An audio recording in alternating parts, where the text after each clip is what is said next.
Hello, people. Good afternoon. Today is Monday. Ayan. Kumakain ako ng, kita nyo ba? Ayan. Avocado. Dinagdagan ko lang ng milk powder. Pero, nung isang araw pa to. So, tumigas na. Sarap siya. Kain tayo. Nakalagay sa ice cream na lalagyan. Sobrang sarap. May kukwento pala ako sa inyo regarding dito sa avocado. Tira to, kasi kung napanood yung mga previous vlog natin, bumili ako ng avocado kasi pakakainin ko na si Khalid. First kain niya, 4 months and 2 days noong June 1. Today is June 3. So, pinakain ko siya guys ng, kwentuhan ko lang kayo ha. Pero huwag niyo akong ibabash, okay? Pinakain ko siya ng avocado. As in, hindi naman kain. Tikim lang. Konting-konti lang. Avocado and yung kanyang formula na milk. So, pinakain ko siya ng around 1 PM. So, okay naman siya. Gustong-gusto niya. Meron pa nga akong video nun, yung last video natin. So, gustong-gusto nga niya, no? Bandang 8 PM, nag-iiyak na siya, guys. So, hindi ko alam kung anong nangyari sa kanya. Sobra na siyang nag-iiyak. Tinignan ko lahat, buong katawan niya. Hinubad ko yung damit niya. Baka ako may kumakagat sa kanya.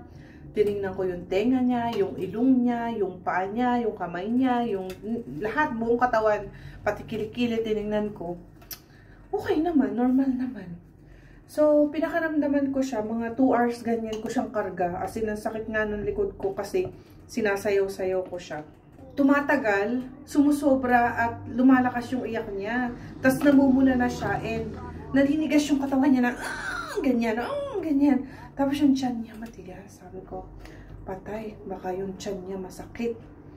Baka yun sa avocado na pinakain ko kanina. Pero, ang tagal ng time. Kasi mga 1 PM ko siya pinakain. Nag-start siyang mag-iiyak ng 8. So, mga 2 hours siyang ganun. Karga-karga ko nga. Ganyan, iyak siya ng iyak. Hindi na nakatiis yung tatay at saka ako. Sabi ko, dalhin na natin siya sa ospital. Emergency, ganyan. So, napunta kami ng hospital na bukas dito malapit sa amin. Covered din siya ng SUS. So, dinala nga namin si Khalid doon. And, sobrang nag-iyak-iyak siya. Ang daming pasyente guys, na daming mga baby na may sakit. Kasi nga yung, ay, hello! Kinukwento kita sa kanila. Tawa ng tawa si Khalid. So, ayun. Dinala nga namin siya doon. So, on the way, hindi naman siya masyadong nag-iiyak-iyak. Pagkarating doon, nung ma-check up siya ng doktor, hinubad din lahat ng dami. Tapos, sinabi ko kung anong problema. Pinakain ko nga siya ng avocado, ganyan-ganyan. Ang sabi ng doktor, sobrang aga pa daw para pakainin ng baby. Kasi 4 months pa lang daw.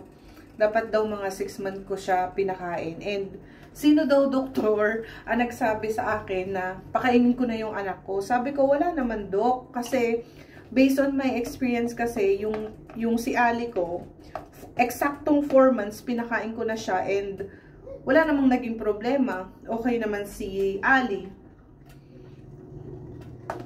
So, sabi ng doktor, depende kasi yan sa bata.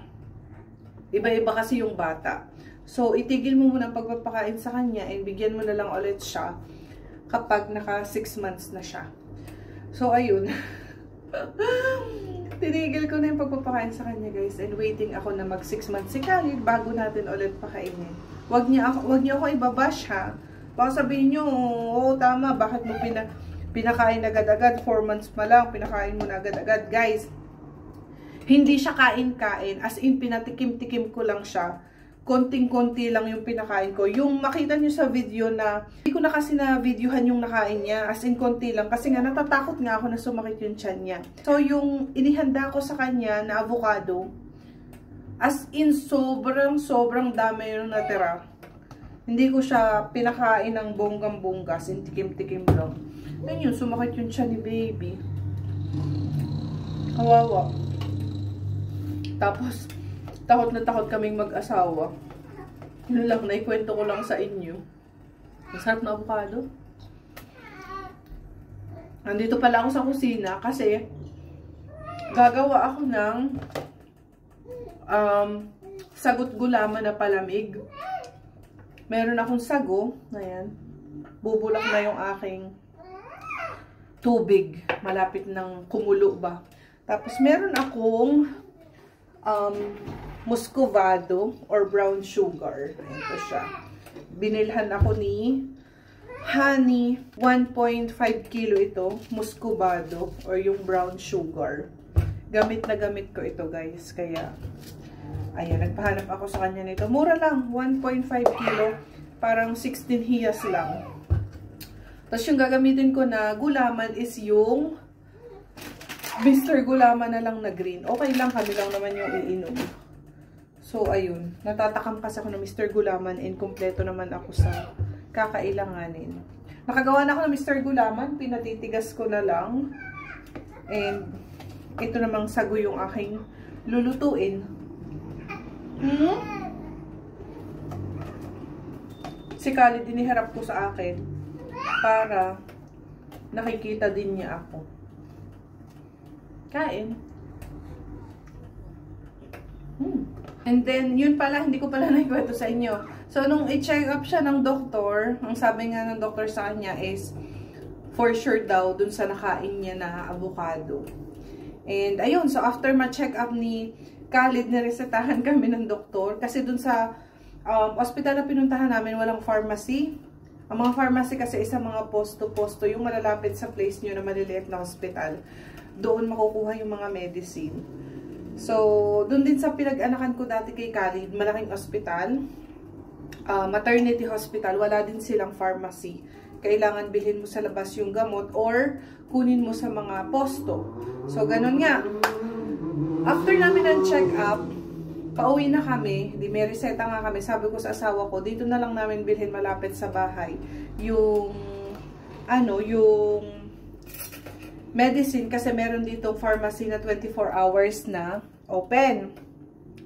So, nung pagsakay namin ng Uber, natulog na si Khalid, guys. As in, sobra yung snore niya. Siguro napagod siya sa pag-iyak. And, hanggang umaga na siya natulog. Sabi ko sa asawa ko, huwag ka nang bumili ng gamot muna kasi gabi na masyado, guys. Magbabike lang siya papunta dun sa pharmacy. Sabi ko, in case na lang na magising si Khalid and mag-iiyak ulit, saka siya bumili. Bukas naman siya 24 hours. So, hanggang umaga na, guys, hanggang 11 morning, tulog siya. Napagod siya sa pag-iiyak. And, pagkagising niya, alhamdulillah, masigla na ulit si Khalid. Hindi na siya nag-iyak-iyak, tapos tawa na siya ng tawa, ngiti na ngiti sa akin. So, hindi na namin nabili yung gamot, hindi ko na siya napainom ng gamot. Pero bibili pa rin ako pag nakalabas, para meron akong stock dito in case na sumakit yung tiyan ni Khalid. So, ayun. Sobrang takot naming mag-asawa, guys. Sinisip ako ng asawa ko. Sabi niya sa akin, kasi naman agang-aga pa pinakain mo, hindi ka makaintay. Sabi ko, sa Pinas nga, maaga din magpakain ng baby. Pati ka ako, na-experience ko naman kasi kay Ali, wala namang naging problema. As in, gustong-gustong kumain ni Ali noon. Eksaktong 4 months ko pinakain si Ali. Ito naman si Khalid, 4 months and 2 days. So, yun. Stop muna. 6 months na lang. Yun, sinare ko lang sa inyo, guys, kasi nakapagawa ako ng video na kumakain nga si Khalid. So, baka magtaka kayo sa mga susunod nating video is wala nang video si Khalid na kumakain. So, waiting lang 2 months pa bago ulit siya kumain. Sinalang ko na yung sago. Ayan, niluluto ko lang. Mahuhulog ka na. Ano yan? Mahuhulog ka na sa kama. Ha? Kanina naka-straight yan. Ano yan tayo mong yan? Ano yan tayo mong yan? Say good afternoon, people. Good afternoon, people. Kitty, kitty, kitty, kitty, kitty, kitty, kitty. Jesus, I love you. I love you. I love you. Stand up. You want to stand up? Come, come, come. Come, come, come. Stand up, my love. You want to stand up? Jesus naman. I love you. I love you. I love you. Stop muna ikaw ng pagkain. Ha? 6 months na ikaw kakain. No? Sarap na sarap ka sa kain mong avocado eh. Ayan. Sumakit ang tiyan ni Khalid. Oh yes. Oh yes, my love. Oh yes. Say hi, people. Hi, people. Say hi, people. Ito pala guys yung aking Mr. Gulaman. Ayan, dyan ko na lang muna nilagay. Pinapatigas ko siya para next hiwain na lang. Malamig na yan actually. Ito naman ang aking sago. O, diba? 1 cup yung niluto ko na sago. Ayan siya. Hindi pa pala kami nakakabili ng ano guys, ng gas stove. Pero ito bago na siya. Nasira na naman. Alam ko sasabihin nyo na dapat bumili na ako ng gas stove kasi mas lalo ako mapapamahal kung bibili ako ng ganito. Pero guys, wala pa kaming pambili ng bago. So, ang hinahanap namin yung mga second hand na gas stove. And yung mga seller dito sa Facebook, mga scammer guys. So, gusto nila magbayad muna kami bago mag-deliver. So, sabi ng friend ko, tsaka yung ibang mga nakilala ko, based on sa experience nila, is wag munang magbibitaw ng pera hanggat hindi pa na-deliver yung gamit. So, meron daw nakita yung asawa ko na bilihan dito sa may brass, mga second hand na gamit. So, baka pupunta kami ng Sunday and I will try my best na mag-vlog doon kung pwede at kung kakayanin. Kasi sabi ng asawa ko palagi daw maraming tao. So, meron daw siyang nakita doon na gas stove, pati daw yung mga gas tank, meron daw kompleto, mga second hand. So, doon na lang kami bibili kasi mura-mura. Si Khalid nag-aartista. Inayos ko yung tayo kasi para nakikita niya ako. Ayan. Nahihirapan ka sa tayo mo. Wait lang, ayusin ko lang. Oh. Ang arte. Ang arte. Ang arte yan. Nagluluto ako ng sagot gulaman. Ha? Arte ikaw, gustong magpakarga. Wait lang, bebe. Wait lang. Ito na ang ginawa kong sagot gulaman. O, diba? Green lang yung Mr. Gulaman. Pero, same lang din naman ang lasa. Sobrang sarap. O, diba? Inom tayo. Khalid.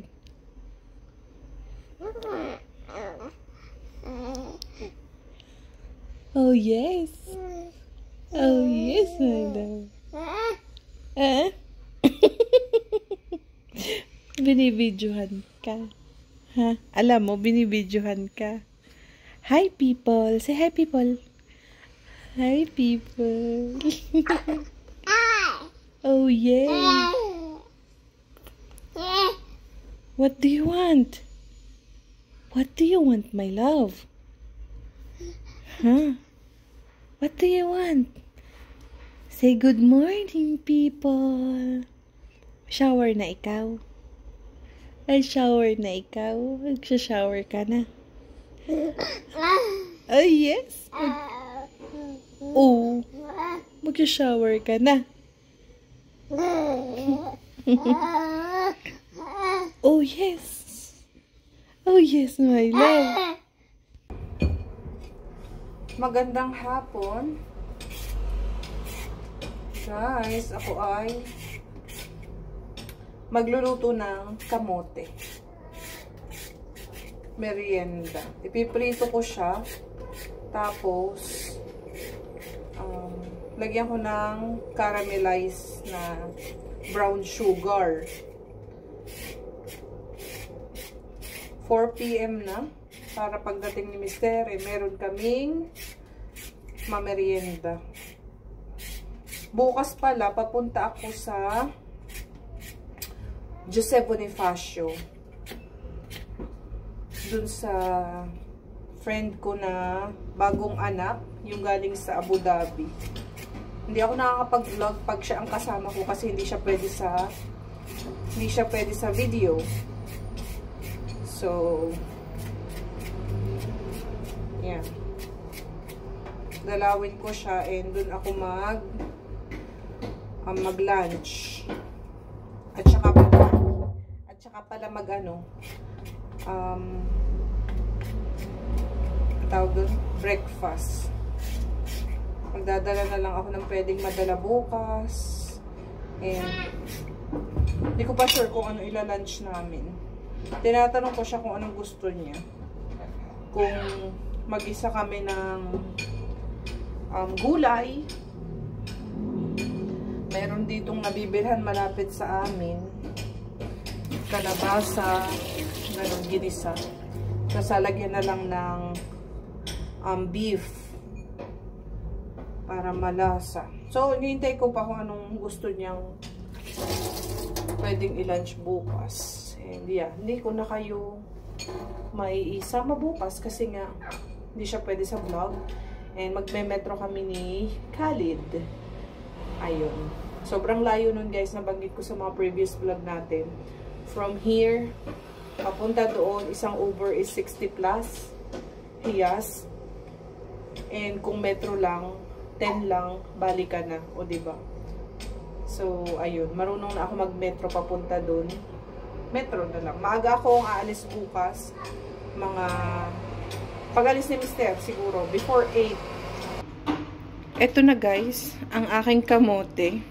Pero yung brown sugar, nung kinaramelize ko siya sa oil, hindi siya sumama sa sa kamote. So, ang ginawa ko, kinutsara ko na lang, tapos nilagay ko dyan. The same lang naman, masarap siya. Kain tayo, ito yung merienda namin today. Good morning, people! Maaga. Ayan, maliwanag tayo. Papunta ako sa... Naka-open yung... Ang dumi ng likod! Vlog pa more. But, okay lang yan. So, papunta ako ng Jose Bonifacio. Dadalawin ko yung bagong anak doon. And, magme-metro lang ako. Maaga pa, mag-8 pa lang ng umaga. Dinala ko yung pinagliitang konting damit ni Khalid. Tapos, meron din ditong nappy cream para sa baby niya. Bigyan ko. Tapos, magdadala lang ako ng aming makakain. Ngayong morning, sabi ko wag na siyang pumunta ng palengke or ng merkado. Dinala ko na lang tong ibang mga gulay. Meron ako dito minarinate na chicken. Ipa-fry ko na lang ngayong umaga. Tsaka may natitira pa akong crispy fry. Chicken popcorn. Ayan. Tapos, mamayang tanghali naman, eto malaki naman tong eggplant. So, hahatiin ko. Ipiprito ko yung half. And din yung half. And din, isasama ko sa pinakbet. Magpapakbet ako. Yung kalbasa, hiniwa-hiwa ko na may okra. Tapos, ito yung, luto na to actually na beef. Dinala ko na lang. Idadagdag ko siya sa pinakbet. Yan lang yung gulay na available ako. And pinagdala ko lang siya ng isang sayote na malaki. Baka sakaling gusto niyang sabaw, tinola, ganun. Dinala ko pala itong natitira ko na sweet and chili. Ayan, meron pa ito. Mataas pa sa 1/4. Sausawan ng aming anong tawag doon? Yung chicken na ipiprito ko ngayong morning. Tapos yung ginawa ko na palamig na sagot gulaman. Ito siya. Ayan. Nagdala ako. Nandito na yung sago. Nakamix na. And then, ito yung Mr. Gulaman na panglagay dito. Sobrang lamig. Sobrang bigat itong dala ko. Ay, hindi naman siguro ako mahihirapan. Ayan. So, yun. Tapos, nagdala ako ng pang salad namin. Cucumber, tomato, at saka lettuce. Meron din pala akong dalang toyo. In case na wala siyang toyo. Kasi bago lang siya dito eh. Hindi pa yata siya nakapag bili-bili ng gamit. So, ayun. Hindi na ako makapag-vlog dun, guys. Kasi, yun nga, nabanggit ko sa inyo, hindi siya pwede sa vlog. So, yeah. Alis na ako. And, malamig sa labas. Nagluluto ako ng pakbet. Ayan. Okay lang. Magpo 4 PM na din. Past 3 na. Uuwi na din kami maya-maya. Pauwi na kami. Walang masyadong tao sa metro. Mamaya mga around 5:30. Sobrang dami ng tao kasi labasan ng mga tao galing sa work. So maluag yung metro. Good afternoon, people. 1:21 na ng hapon. And it's Friday, June 7. Ayan. Palis kami ni Khalid. Hindi natuloy yung vaccination niya nung kailan ba? Nung 30 na pang 4 months. Kasi nagpunta kami doon. And niresked ulit nila for today kasi ewan ko, parang hindi daw yata eksakto yung days. Kailangan yata after ng 4 months na konti, lalagpas ng konti. Hindi ko alam, pero in-schedule si Khalid for today. So, ayun. Galing pala ako kahapon, no, sa friend ko. And hindi na ako nakapag diretso ng vlog. Hindi na ako nakapag-vlog doon, di ba? Sabi ko, kasi nga, hindi siya pwede sa vlog. So, hindi ko pala nabanggit sa inyo, no, yung tinitirhan niya dati, kung napanood niyo yung mga previous vlog natin, yung first time kong pumunta doon, nabanggit ko yata sa vlog na gusto kong lumipat doon, pero ipagpapaalam ko pa kay Mister. So, ayun, hindi ko na pala naulit sa inyo. Nagsabi ako sa asawa ko, maganda din kasi doon, kasi malapit siya sa metro, tapos tahimik yung lugar, malapit sa posto or yung hospital, malapit sa merkado, yung supermarket. So, yun, ang problema lang is malayo siya sa work ni Mister. So, ang biyahe niya, abutin siya ng 1 hour papunta doon, 1 hour papunta sa work. Yung balikan, 2 hours yung sa biyahe pa lang. So, sabi niya, talo siya sa oras kasi pagod na daw siya sa work. Tapos, babiyahe pa siya ng ganong katagal. So, ayaw niya. Hindi kami natuloy doon. Ayan. Say hi! Naliguan ko na po si Khalid. Pinapadede ko lang ng onte. Tapos aalis na kami. Wawa naman yun. Wawa ikaw. Vaccination mo today. Iiyak na naman yan. Oo. Iiyak na naman. Kung pwede lang wag nang ipabaksin yung mga baby, no? Kaya lang kailangan nila kasi sa paglaki. Kailangan kompleto yung vaccine ng baby. Antok na ito. Kawawa naman. Makakatulog tapos magigising ulit. Vaccine ka today? Wawa naman yan. Hindi ko nadadalhin yung stroller. Madali lang naman. Pag kasi vaccine, hindi na kailangan magpipila sa reception. Diretso na sa vaccine room. So, yun.